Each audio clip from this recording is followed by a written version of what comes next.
I have more mentors than I have friends. And even among my friends, there's only one of them that's younger than I am.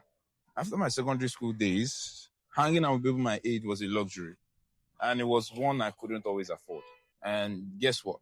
Everybody I hung out with at the time was either due to work or it was never a playful moment. It was never somewhere where I got to be foolish in peace.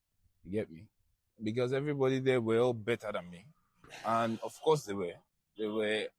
I was hanging out with people 10 to 15 years older than I was at the time. So at age 15, I started competing with people who were 15 years ahead of me, who had a 10 to 15-year head start. And of course, you can't compete with people without trying to be like them.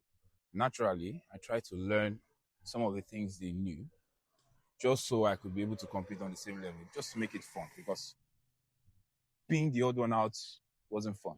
But on the other hand, not everybody was worth competing with or learning from. Because a lot of the time, what made them better than me was either illegal, sinful, or both. What was the point trying to compete with somebody doing something you cannot? Notwithstanding, they still had certain good traits that could be replicated that I wouldn't mind copying. And to balance it all out, the principle I'll be sharing with you today is one that has helped me go through the process and not get lost in it. Here it is. When I learn from people, whether friends, mentors, whoever, there are two categories of things I learn. One, what to do. Two, what not to do. This is because no matter how high a pedestal you put somebody on, they have flaws. Everybody does. And you're not supposed to take everything they do and practice it hook, line, and sinker. That's a recipe for failure.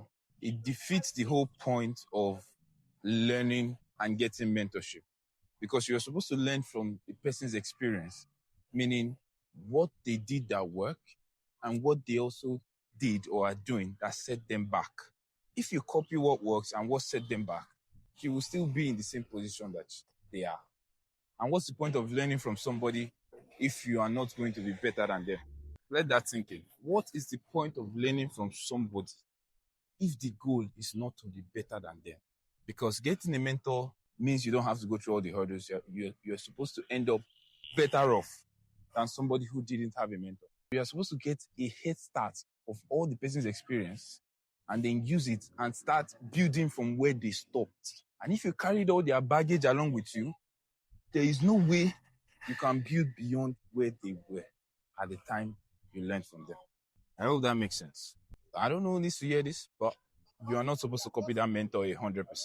Even if that mentor is your father or mother and they are feeding you, they have flaws.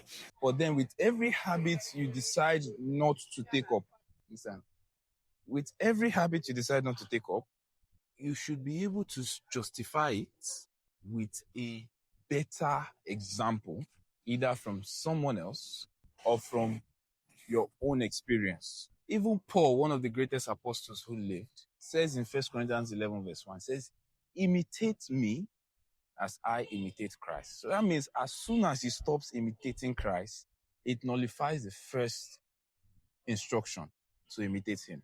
At the end of the day, the safest option to justify what you are learning from somebody is Jesus Christ, because that is the only person who we see as perfect. Right off the bat, if your mentor does something or is doing something that contradicts the teachings and principles laid out by Christ, automatically you leave it out of what you are learning. You add it to the list of what not to do.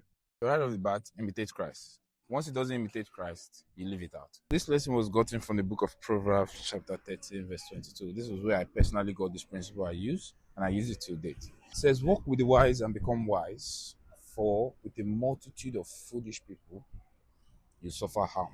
I'm Daniel Bente. Thank you for listening. Thank you for watching, and I'll see you tomorrow.